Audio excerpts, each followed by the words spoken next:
if you have a milkshake, and I have a milkshake, and I have a straw, there it is, that's a straw, you see, watching. And my straw reaches across the room and starts to drink your milkshake. I drink your milkshake.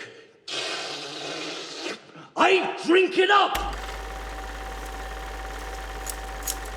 It's fair to say that an allusion to the All-American drink helped Daniel Day-Lewis win his second Oscar and make the last scene in Paul Thomas Anderson's There Will Be Blood one of the most iconic moments in film history. Notably though, no actual milkshake is featured in the sequence, but it isn't just an out-of-context extravaganza either. It refers to a bribery scandal perpetuated by President Warren G. Harding and his administration involving the secret leasing of federal oil reserves. It became known as the Teapot Dome Scandal of 1922. Senator Albert Fall compared oil drainage to drinking another person's milkshake through a long straw. This became the perfect metaphor for PDA's bleak view of capitalism and a fitting end to Daniel Plainview's journey of greed. It also helped uproot the 7-year-long image of milkshakes in cinema and the utopia that the all-American drink came to represent. But how did this scrumptious blend of milk, ice cream, and flavorings become so ingrained in culture? In 1922, the owner of the Stevens Electric Company, a Polish-American chemist named Stephen Poplawski, patented a new drink mixer. The invention was simple. All Poplawski did was attach a spinning blade at the bottom of a container. That same year, Walgreens employee Ivor Pop Coulson had a transformative idea of adding 2 scoops of vanilla ice cream to a standard malted milk drink and blend it together. With that, the milkshake was invented. Pop would later be immortalized in the CW Twin Peaks Archie Comics-inspired Riverdale, which named its diner Pop's, a place famous for, you got it, milkshakes. During the 1930s and 1940s, the milkshake became popular all over, from Woolworth's 5 and dime lunch counters and diners to burger joints and drugstore soda fountains. It became a staple of Americana, especially in a prosperous post-World War II country that was making its pop culture an attraction worldwide. Kim McCargill, a clinical psychologist who studies eating habits at the University of Washington, says that at that point there was a real sense of triumph about the American project, and food was a big part of that. The milkshake came to represent American values, often associated with happy children, teenagers on a first date, or a reward for good behavior. The milkshake was wholesome, pure, and over the years, culture came to first reflect it, then filter it through a revisionist lens.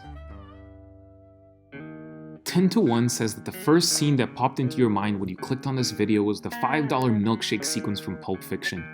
In it, a cool and dishy Mia Wallace takes Vincent Vega to Jack Rabbit Slim's, a retro diner in which the waiters are dressed like Marilyn Monroe, James Dean, and Buddy Holly. Booths are fashioned out of classic cars, and there are wild twist competitions. Vincent orders the Douglas Sirk steak and a vanilla Coke, and Mia asks for a Durward Kirby burger and a Martin & Lewis vanilla shake, which later Vince recognizes being worthy of its price tag. God damn, it's a pretty fucking good milkshake. Even in an outwardly violent and sometimes vile film, the milkshake offers a rare moment of wholesomeness, the type of quiet, endearing moment that enhances the connection between two people whose lives are about to take a dark turn. A very dark turn.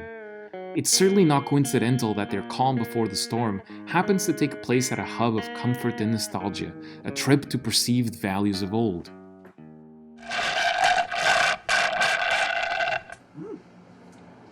The same could be said about a scene that came only 2 years later.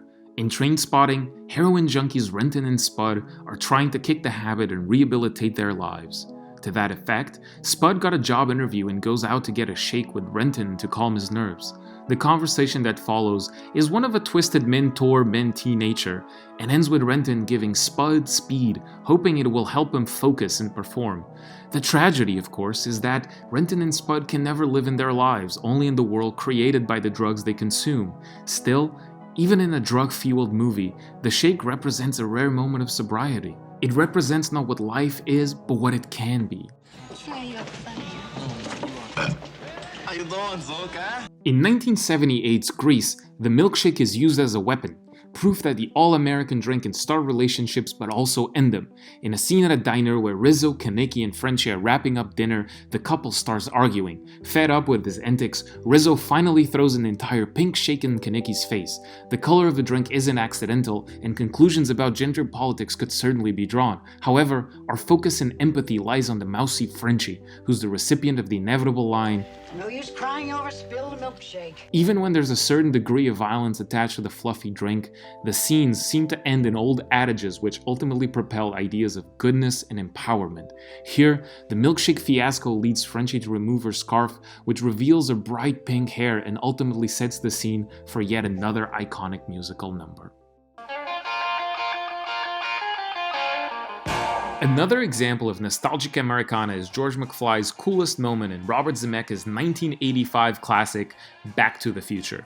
A Weasley man with low self-esteem, George doesn't have what it takes to ask out the woman of his dreams.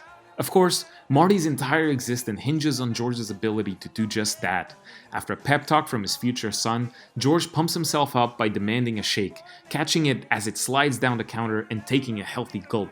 He then strides over to Lorraine and tells her, in the most George way possible, that she's his density. What? Mispronunciation of common words aside, what sticks out in this sequence is how the milkshake means to George McFly what spinach means to Popeye: strength and courage. Drinking the milkshake allows George to rediscover his manhood, or perhaps find it for the very first time. All these examples, varied as they may be, share one fundamental idea in common. Tradition and roots will back you up in times of need, give you comfort when you're down, lift you up when you need to fight. Alternatively, as the master of underlying realities would say, it is like a drug, I suppose. The sugar can? Yeah, because it revs you up. in Alexander Payne's Oscar-nominated Election, the milkshake gains political connotations. Please be aware of spoilers as we'll be talking about the film's final sequence. In the '99 classic, an ineffectual teacher decides to sabotage a go-getter's high school political efforts.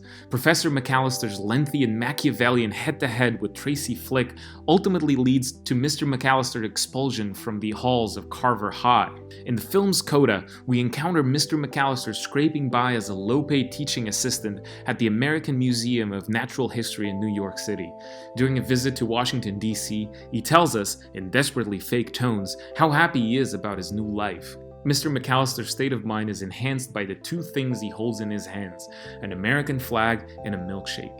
Yet again, the parallels between these two ideas are inescapable, but it's in Payne's final moment that we perceive the lie of the American dream and the revolt against its institutions, when Mr. McAllister unexpectedly runs into Tracy, now working as a congressional aide. His inner voice turns sour. When she climbs into a limousine, Mr. McAllister, consumed by adolescent rage, hurls his milkshake at the limo, but his rage quickly turns into cowardice as Mr. McAllister, facing the prospect of re-encountering his former student, runs into a nearby park. The audiences are left wondering if any moral progress has been made by the man who doesn't see a path to climb the social ladder. Simultaneously, it begs the question, are we to root for Tracy's success in politics, or regard her as a danger to be in Washington? On May 20th, 2019, the Associated Press reported that pro-Brexit British politician Nigel Farage was hit with a milkshake while campaigning in the European Parliament election. This, we learned, was just the latest in a series of attacks on politicians with the sticky beverages. The arrested man, Paul Crowther, said he threw the banana and salted caramel Five Guys shake to protest Farage's bile and racism. He said he had been looking forward to drinking the milkshake, but thought he went on to a better purpose. Of course, throwing food as a symbol of protest isn't new. Eggs have been used to great effect in the past. But, as Quartz puts it, the drink is much easier to carry around than a raw egg, and the impact creates a longer visual effect. Anush Chakalian of The New Statesman wrote that part of the milkshake appeal seems to be the innocence and fun associated with a drink, particularly the pink variety, a pleasing contrast with the darkness its targets represent. One of those targets, of course, is the alt-right, which has been known to use milk as a symbol of white supremacy. The milkshake is turning that symbol against them by undermining their self-image of power and control. It's hard to claim with any degree of certainty that Alexander Payne's deft satire and Paul Thomas Anderson's epic journey of greed are directly responsible for these growing political movements. However, cinema, as the all-seeing eye that mirrors and influences culture, certainly helped pave a new public perception and repurpose the once idyllic drink. Today, the milkshake still stands for something, this time not for all American values, but as a worldwide symbol of systemic and institutional problems, or in some cases, just as a manifestation of dissatisfaction, like in The Weatherman. People throw stuff at me sometimes, if they don't like me or something. One thing we can all agree, though, is no matter what it represents, nostalgia, an escape from a dire reality, comfort in time of need, or a searing political statement, a good milkshake is one of life's finest pleasures.